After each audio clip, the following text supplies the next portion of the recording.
In this lesson, we'll learn how to link multiple elements to a single IB action. And in the process, we'll also learn how to differentiate between the buttons that the user has pressed. Once we figure this out, we can turn our app into a real xylophone and play a different sound for each button. So how can we know which button they pressed? Well, a simple option might be simply creating a IB action for each and every button. Now, that's not the best option. Firstly, because it's going to be really tedious to do that, and we have to click and drag almost 7 times in order to achieve this. And secondly, because it creates way more code than necessary. So what else can we do? Well, if you go ahead and open up the assistant so that we can have our main.storyboard on the left and our code on the right, then notice when we hover over this little circle, it already highlights that we've linked to the C button. Well, if you click on this little circle and hold and drag, well, then you can drag this IB action for it to be linked to all of the buttons on screen. And this is very quick and it doesn't require you writing any more code. And now when I hover over the circle, you can see it highlights all of my 7 buttons.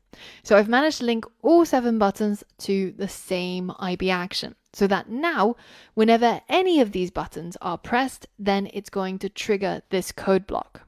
And you can test this if you simply run the app and click on all the buttons.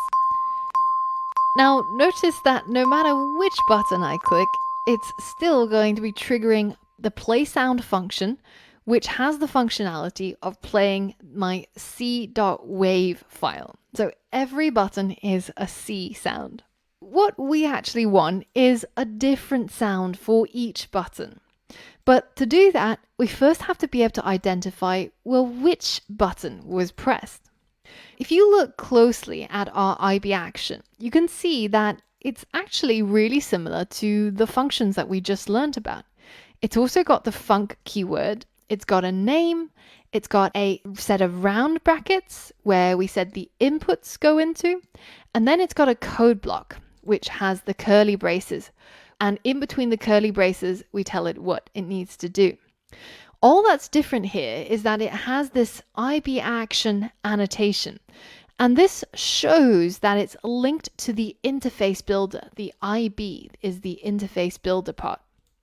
And the other difference is that in this case, there's actually something inside these round braces rather than being simply empty. Now, this part inside here are the inputs to our function. And unlike the functions that we've created so far, this function is not actually called by us. It's not triggered like play sound, where we call it and it gets executed. There's nowhere in our code where we call key pressed. And this is because this function actually gets called when the linked button gets tapped and when a touch gets detected on one of these buttons that it's linked to. And when that happens, the identity of the button that got tapped gets sent over to this function that it triggers inside this input. So we can in fact use this input to get information about the button that triggered it. Inside this IB action, just above our play sound, I'm going to go ahead and print what is the value of this sender. So if we go ahead and run our app again, and now when I press on, say, the first C button, you can see that what gets printed is some information about a UI button. This corresponds to the sender right there. So it tells us the frame of the button, whether if it was opaque, whether if it was auto resized, what its tag is equal to, and a bunch of other things which are related to how it's displayed. This is the identity of the button essentially, but we can actually dig a lot deeper. Let's try and print out the background color of the sender. Think back to how you managed to get the image property from the image view and go ahead and try to print out the background color of the button that got pressed. Pause the video now and try to complete this challenge. When we had a image view, what we would write is image view dot image, and we would get access to the image property, which we were then able to set, or we could then print. And now what we want is the sender, which we know is a button. So it's going to be one of these 7 buttons. And these buttons all have a bunch of properties, including a background color. So that's what we want to be able to print. So we can tap into our sender, and then if I type dot, I can access its various properties, including its button type, background image, and if I search through this, I can find something called a background color. And down here it tells me that this is going to correspond to the view's background color. So let's hit enter, and now if we hit run and we press on any of these buttons, then you can see that we're getting the system yellow color or the system orange color. So let's click on the purple button and you can see that we got the system purple color. So it's able to tell us the color of the button that got pressed.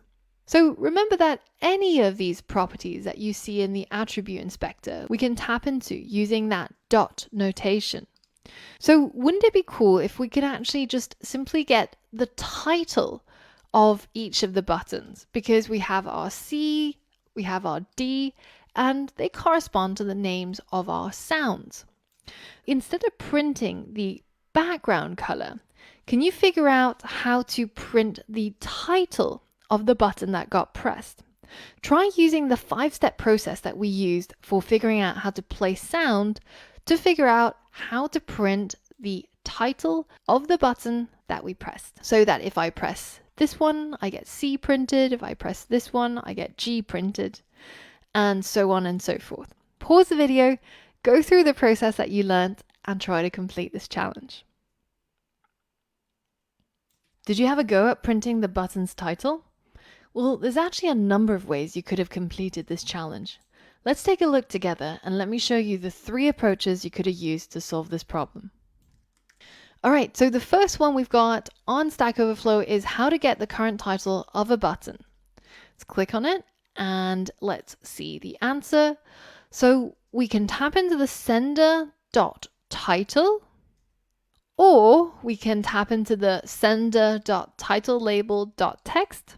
And if we take a look at some of the other answers, say this one, checking UI button title in Swift, then you can see that you can use button1.currentTitle. So there's a lot of ways of doing the same thing, and often you'll come across different answers. The simplest in this case is to simply tap into the current title. And you can see that this corresponds to the current title that's displayed on the button. But another way of doing this is, of course, tapping into the title label and getting the text that's in the title label. Alternatively, we can get the title for a particular control state of the button. So when the button is normal, what is the title? So there's lots of ways of doing the same thing. But in my case, I'm going to keep the simplest one, which is sender.currentTitle. So if I hit run now and I press on each of my buttons, you can see that I've got F and this one is G, A, B. So I'm able to get the value of the title by using this code. So now we know that we can get hold of the title, which is using the sender.currentTitle, and that title corresponds exactly to the name of the sound file that we want to play. We just have one problem. How do we move that information from here inside the IB action into our play sound function? How can we get it to go from here to here so that when we press the D button and our IB action triggers, our D.wave actually plays?